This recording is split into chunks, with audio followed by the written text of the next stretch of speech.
I think there's an element of Call of Duty releases that make me more nostalgic than they make me excited. And I think there's a bunch at play there. One is up until last year, there was no prestige system, which was insane to me. But last year was a lot of fun because they brought it back.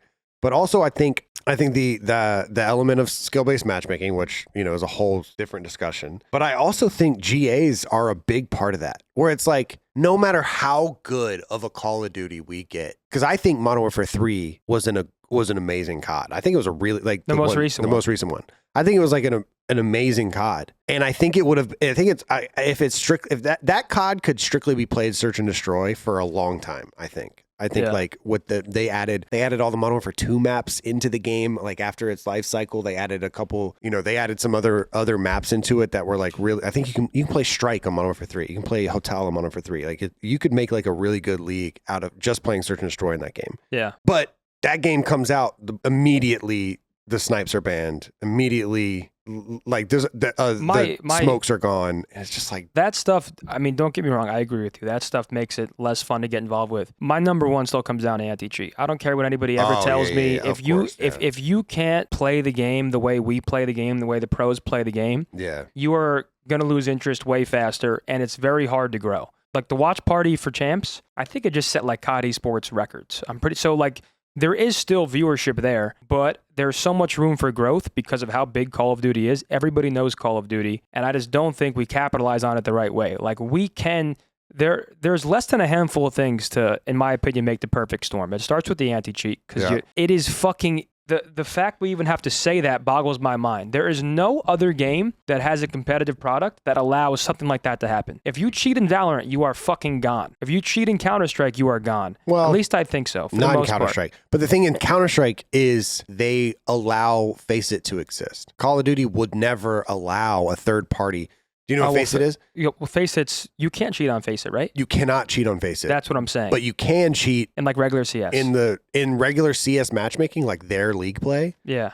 Yeah, you can cheat like crazy. Well, the thing with Faceit, I think, once again, to play devil's advocate, I can understand why Call of Duty doesn't want their entire base to download software that might be, to someone, like, why would I download that? Because I get that. We're the competitive scene. That's what I'm saying. I think there's got to be a way to where if you press rank play or something, right, then you have to download something. Like that to me would be like a healthy medium. Sure, bro. If you get on after work and you play TDM, I don't think you should have to download something you don't want to download. But if you want to play Call of Duty competitive ranked, you're going to download, just like if you go play Val, you're going to download whatever you have to download to play. Bro. And no, you're not playing bogus shit. You're not playing against cheaters. You're going to go out there and play fun competitive Call of Duty.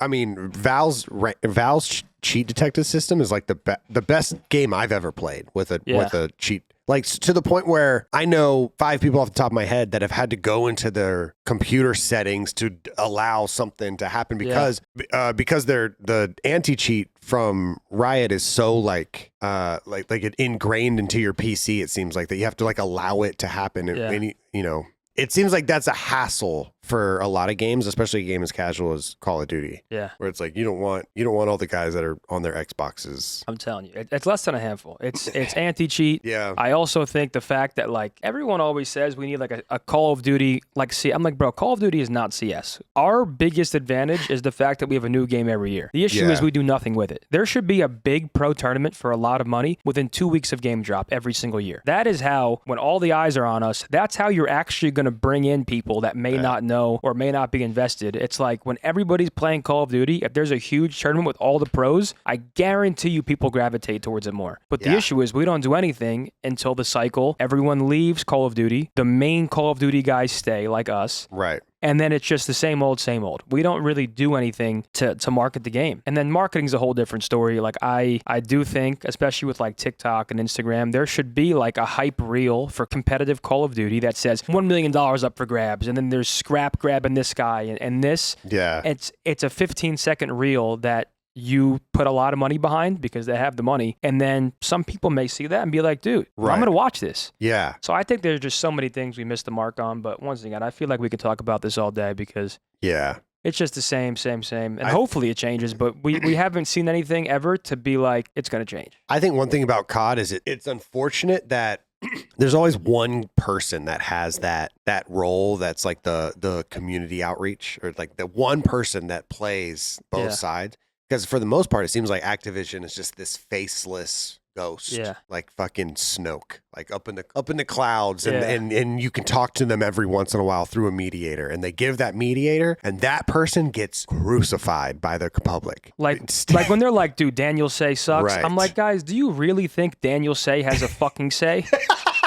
Like, in the sense of like, right, yeah. At the end of the day, there are people all the way up here that dictate how this goes. I'm sure Daniel wants the best for this. Yeah. Shanice and Rob are some like the nicest, awesome people ever. So the people I've met majority awesome people from their side of things. Right. And they're always very receptive. And once again, to play devil's advocate, I get it. Because if I was the head of Activision, and we're making billions per year, and someone comes in my office and says, we're doing this all wrong. We got to change this. We're going to change the mini. Are you fucking high? We have to change the mini map on Black Ops 6. Yeah. Get the fuck out of my chopper just arrived. Like, what do you... change it? Are you crazy? Yeah. So I get it, but listen, man, we can hope. I think a big step in the right direction this year was Dreamhack. Dreamhack was awesome, but to no one's surprise. It was like the most obvious thing ever. You put us all to get back together again? It's going to be great? It's like the most obvious thing ever. No way. It's like putting NSYNC back on the stage. It's like, yeah, I'm going to go fucking see NSYNC. I was walking around, and obviously Dreamhack is it is different. It's not like being at an MLG event, but it had that element. It had that element that I hadn't seen in so long. Dude, because through this model, we've lost out on... When you used to go to an MLG event, there were people that you were going to see no matter what. Right. It was the Challengers players, certain people in the community that just go to watch and enjoy and socialize, the e-girls, like... Yeah. It was like a whole thing.